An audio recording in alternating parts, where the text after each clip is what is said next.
News Tamil கழுகு. அமைச்சர் நேரு கொடுத்த தீபாவளி பரிசிலையும் கை வச்சிட்டாருன்னு நெல்லை மத்திய மாவட்ட திமுக செயலாளர் மேல அறிவாலயத்துக்கு புகார் போயிருக்கான்.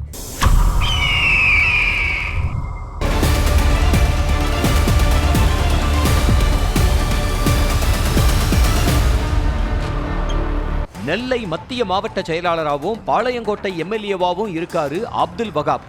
நெல்லை மாவட்டத்தில் இருக்கிற திமுகவோட சார்பு அணிகளை சேர்ந்த 29 நிர்வாகிகளுக்கு தீபாவளி பரிசா ஒரு நல்ல தொகையை அமைச்சர் KN நேரு கொடுத்திருக்காரு.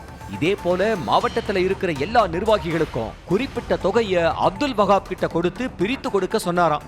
வழக்கமா பண்டிகை காலங்கள்ல கழக உரிமை தொகைங்கிற பேர்ல நிர்வாகிகளை உற்சாகப்படுத்துற வழக்கம் திமுகவில் இருந்துட்டு வர்ற நிலையில நேரு கொடுத்த உரிமை தொகையில பாதிய கூட நிர்வாகிகளுக்கு வகாப் கொடுக்கலன்னு அவர் மேல நெல்லை மாவட்ட திமுக நிர்வாகிகள் கொதிச்சு போயிருக்காங்களாம்.